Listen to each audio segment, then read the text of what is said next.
Today I am going to discuss about the negative voice.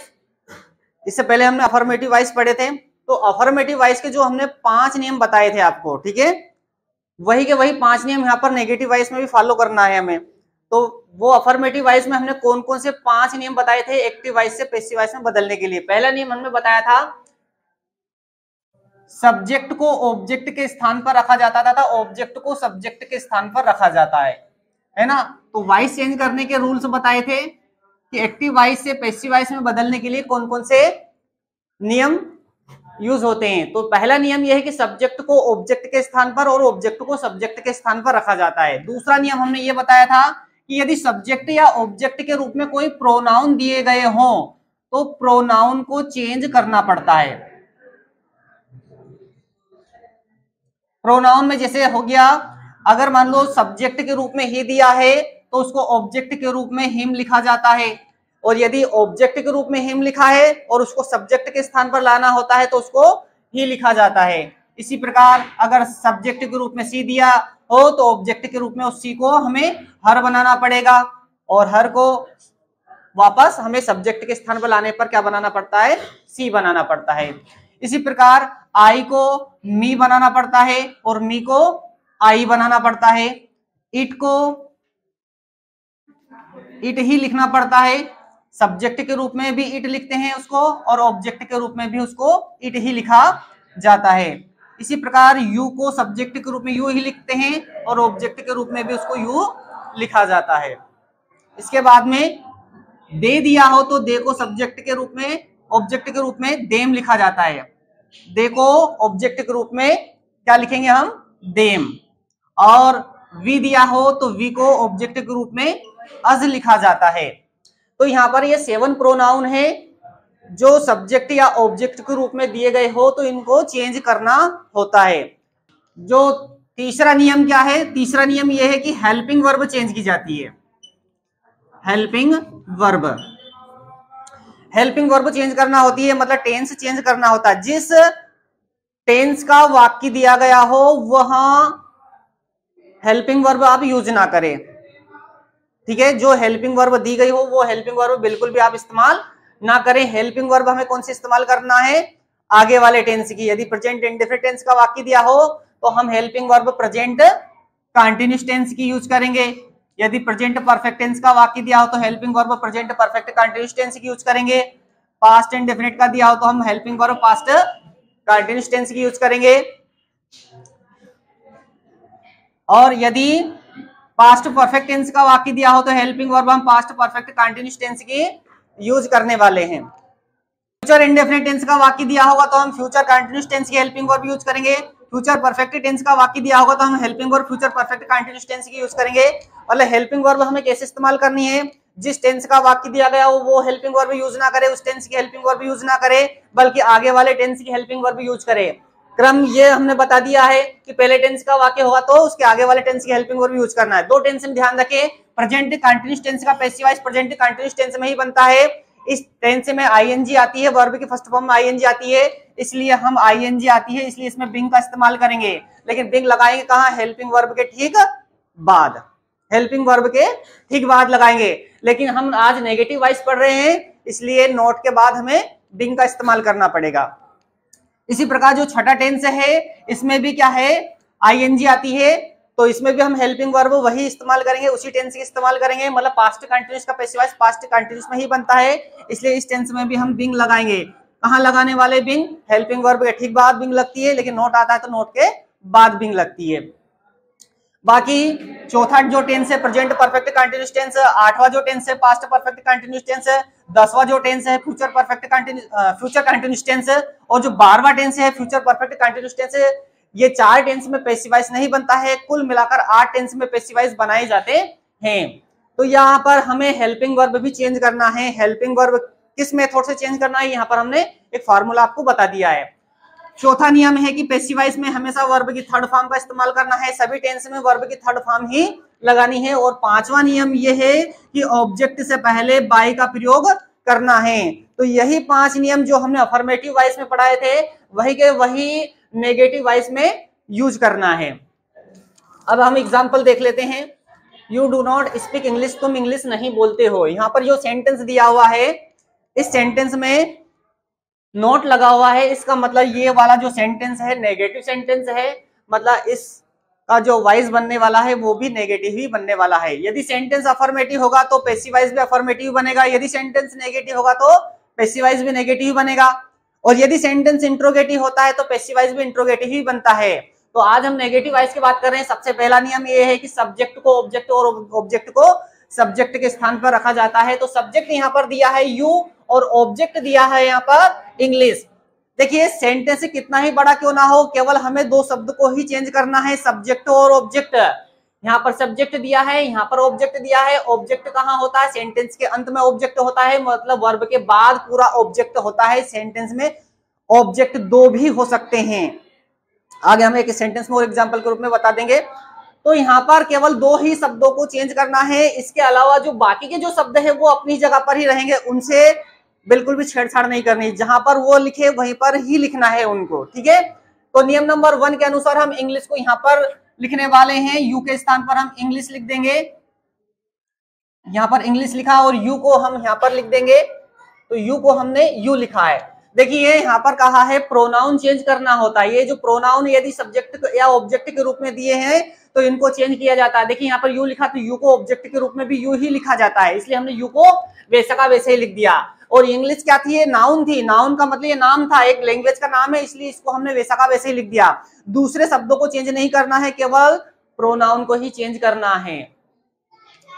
अब देखिए यहाँ पर तीसरा नियम ये कह रहा कि हेल्पिंग वर्ब चेंज करना है, तो यहाँ पर ये हेल्पिंग वर्ब आ रही है। देखो हेल्पिंग वर्ब के स्थान पर हेल्पिंग वर्ब लिखेंगे, नोट के स्थान पर नोट लिखेंगे, वर्ब के स्थान पर हम वर्ब की थर्ड फॉर्म लिखेंगे, बाकी उनकी जगह पर वही शब्द लिखने वाले। तो हेल्पिंग वर्ब यहाँ पर डू लिखी हुई है, तो ये डू पहले टेंस का वाक्य है, डू प्रेजेंट इंडेफिनिट टेंस की हेल्पिंग वर्ब है, तो हम उसके आगे वाले टेंस के हेल्पिंग वर्ब यूज करने वाले हैं, मतलब प्रेजेंट कंटिन्यूअस टेंस की हेल्पिंग वर्ब हम यूज करने वाले हैं। और इस टेंस की हेल्पिंग वर्ब 3 है, एक इज, दूसरी आर और तीसरी एम। इज एक वचन के लिए यूज होती है, आर बहुवचन के लिए यूज होती है, और एम का प्रयोग आई के लिए होता है। इंग्लिश यहाँ पर एक लैंग्वेज है, एक लैंग्वेज एक भाषा का नाम है, एक वचन है, इसका मतलब हम हेल्पिंग वर्ब इज यूज करने वाले हैं डू के स्थान पर। कौन सी हेल्पिंग वर्ब यूज करेंगे? डू के स्थान पर इज, और नॉट के स्थान पर हम लिखेंगे नॉट, और स्पीक के स्थान पर हम स्पीक की थर्ड फॉर्म लिखेंगे, क्योंकि यहाँ पर वर्ब की थर्ड फॉर्म का प्रयोग करने के लिए कहा है। तो स्पीक की थर्ड फॉर्म होती है स्पोकन। इसके बाद में बाय का प्रयोग करने के लिए कहा है, तो बाय का प्रयोग कहाँ करेंगे? जो ऑब्जेक्ट है ऑब्जेक्ट के ठीक आगे बाय का इस्तेमाल करना है। तो हमारा नेगेटिव वाइज बन गया English is not spoken by you, जो इंग्लिश है वो तुम्हारे द्वारा नहीं बोली गई है। दूसरा सेंटेंस देख लेते हैं, they are not reading the books.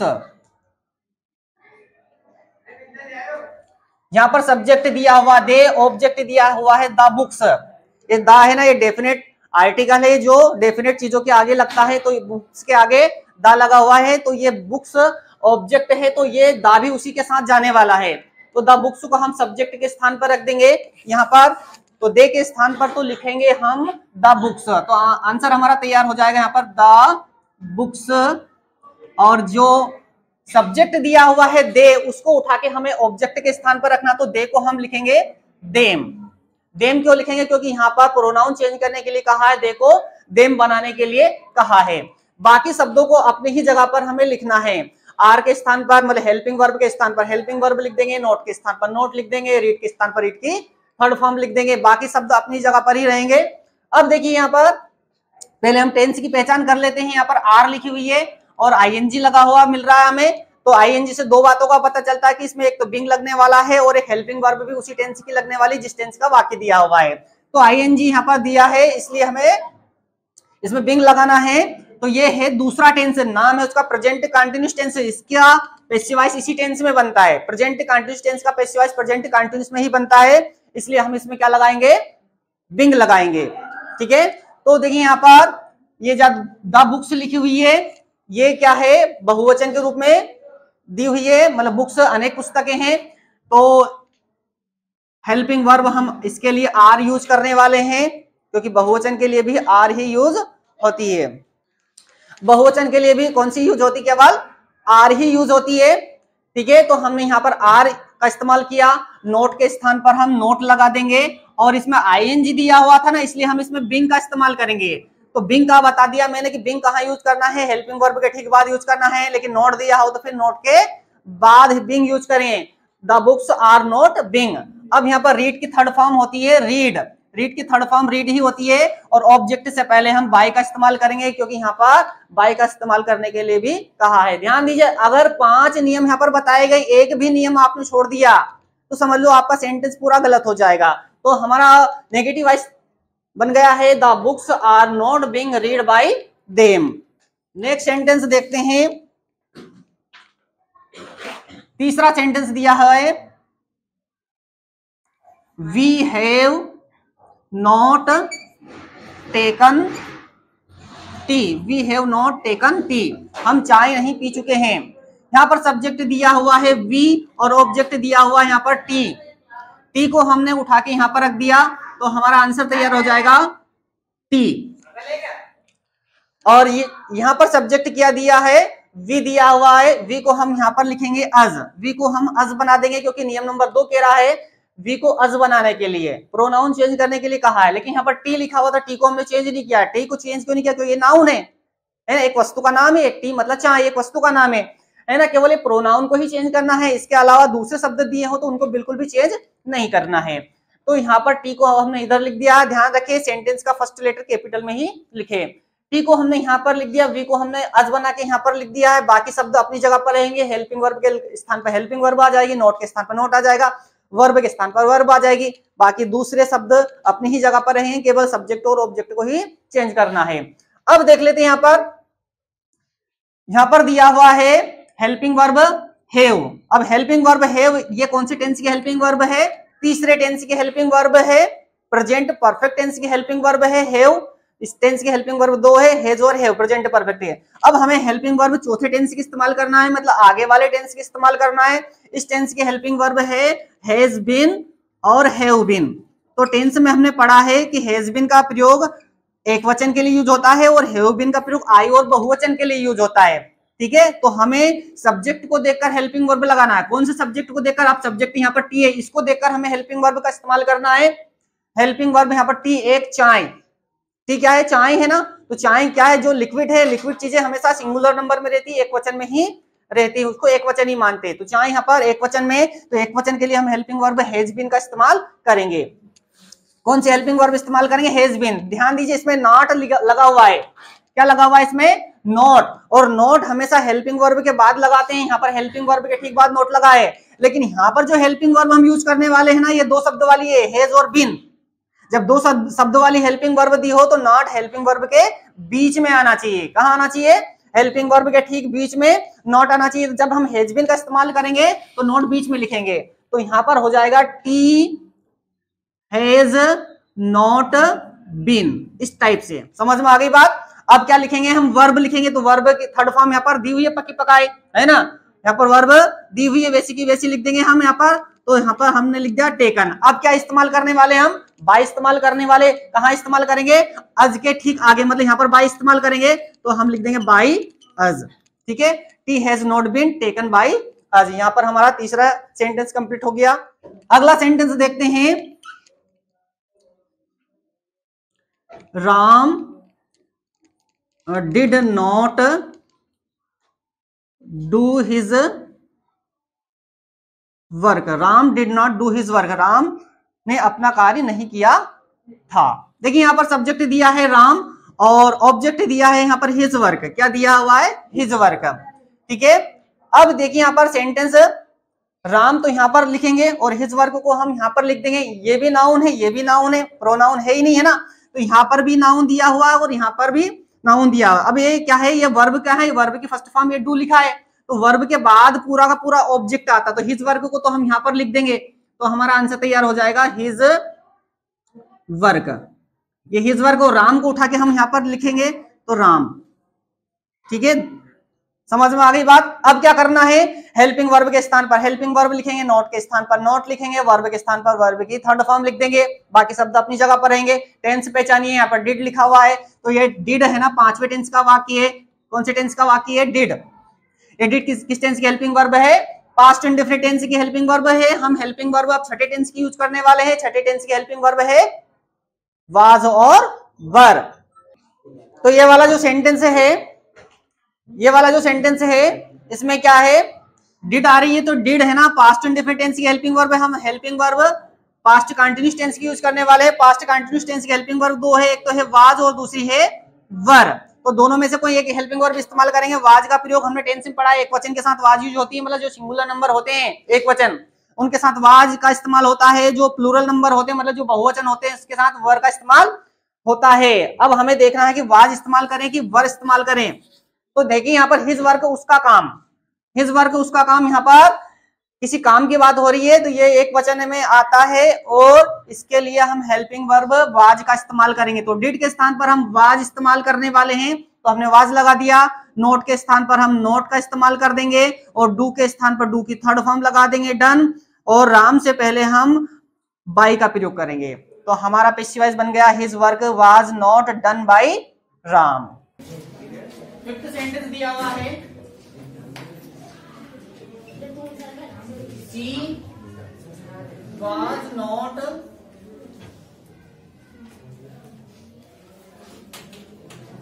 singing a song, she was not singing a song, वह गाना नहीं गा रही थी।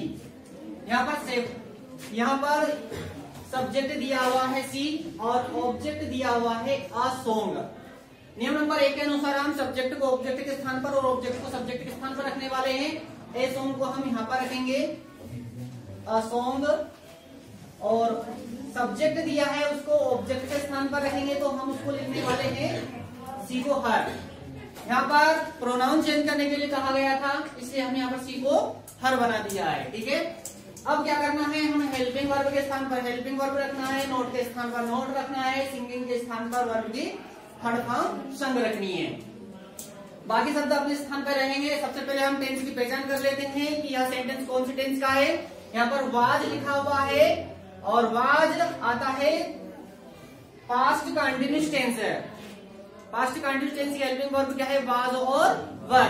तो हमने आपको बताया था कि यदि वर्ब की फर्स्ट फॉर्म में आईएनजी लिखा हुआ मिले तो इसे दो बातों का पता चलता है, एक तो बिंग का पता चलता है कि इसमें बिंग लगने वाला है, और एक ये पता चलता है कि हेल्पिंग वर्ब भी इसी टेंस की लगने वाली है जिस टेंस का वाक्य दिया गया हो। तो यहाँ पर हम वाज या वर रखने वाले हैं। सी एक वचन है यहाँ पर, उसके साथ वाज का इस्तेमाल हुआ है। ए सॉन्ग यहाँ पर भी एक वचन है, तो यहाँ पर भी हम वाज ही यूज करने वाले हैं, वाज। और क्या लगाएंगे हम इसमें, बिंग लगाएंगे, लेकिन नॉट लिखने के ठीक बाद हम बिंग का इस्तेमाल करेंगे, नॉट बिंग। अब क्या करेंगे, जो वर्ब दी है सिंग, इस सिंग की थर्ड फॉर्म लिखेंगे संग, और इसके बाद हम बाई का इस्तेमाल करेंगे। तो बाई का इस्तेमाल कहाँ करने वाले हैं, हर के आगे, तो हम लिखेंगे यहाँ पर बाई हर। तो नेगेटिव वाइस हमारा बन गया a song was not being sung by her। Next sentence दिया हुआ है, they had not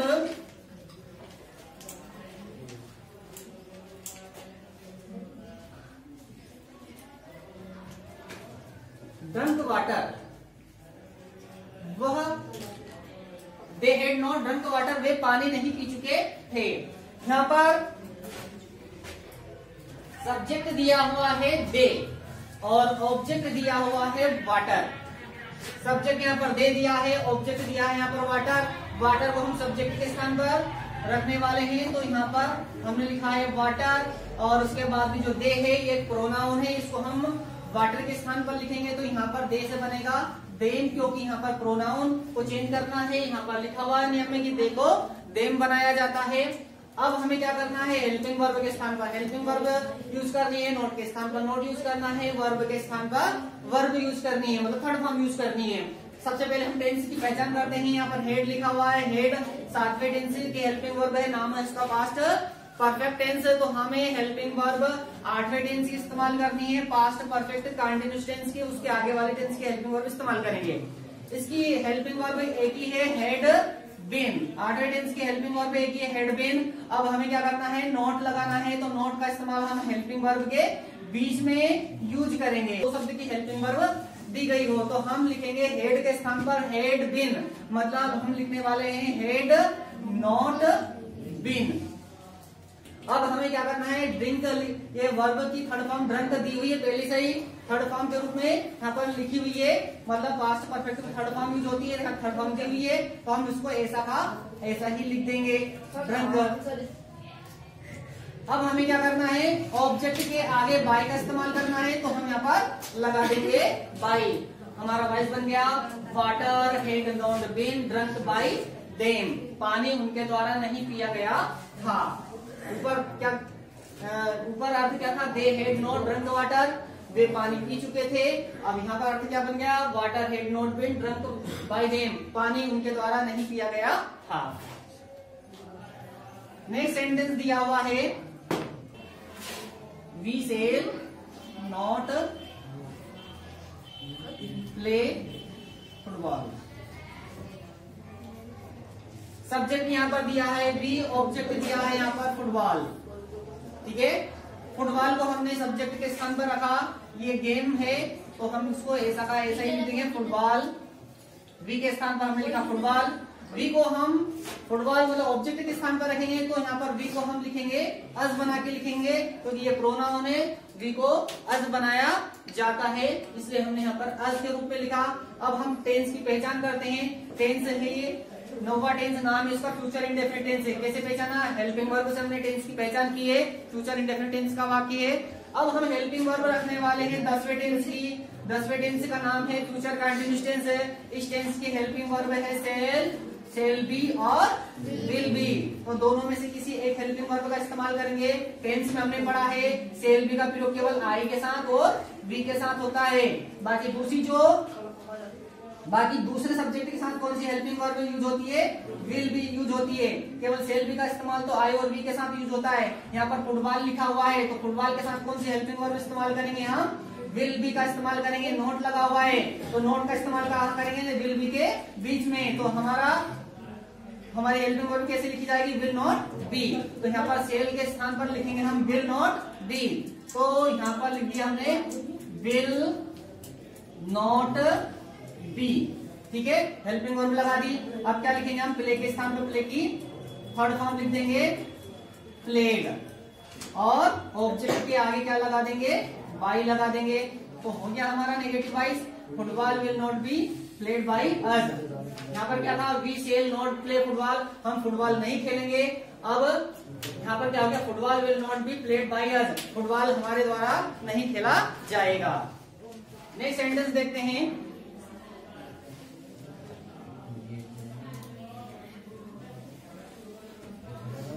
Reena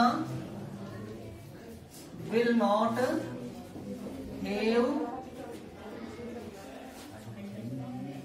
eaten food. Reena will not have eaten food। देखिए यहाँ पर सब्जेक्ट दिया हुआ है रीना, ऑब्जेक्ट दिया हुआ है यहाँ पर फूड। ठीक है, तो हम यहाँ पर फूड को यहाँ पर रखेंगे सब्जेक्ट के स्थान पर, फूड लिख दिया हमने। रीना को हम यहाँ पर लिख देंगे रीना। देखिए हमने दोनों तरफ यहाँ पर सेम लिखा, फूड को भी ऐसा का ऐसे लिख दिया, क्योंकि ये नाउन था फूड भोजन खाना, और ये रीना एक नाम था, इसको फिर हमने वैसा का वैसे लिख दिया।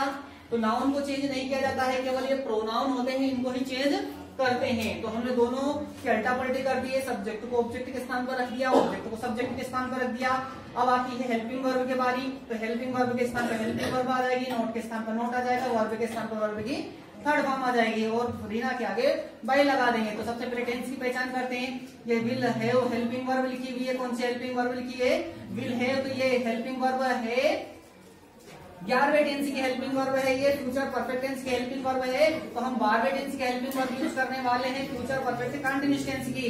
इस टेंस की हेल्पिंग वर्ब दो है, एक हेल्पिंग वर्ब का नाम है सेल हैव बीन, एक हेल्पिंग वर्ब का नाम है सेल हैव बीन और जो दूसरी हेल्पिंग वर्ब है उसका नाम है विल हैव बीन। अब दोनों में से कोई एक हेल्पिंग वर्ब का इस्तेमाल करेंगे।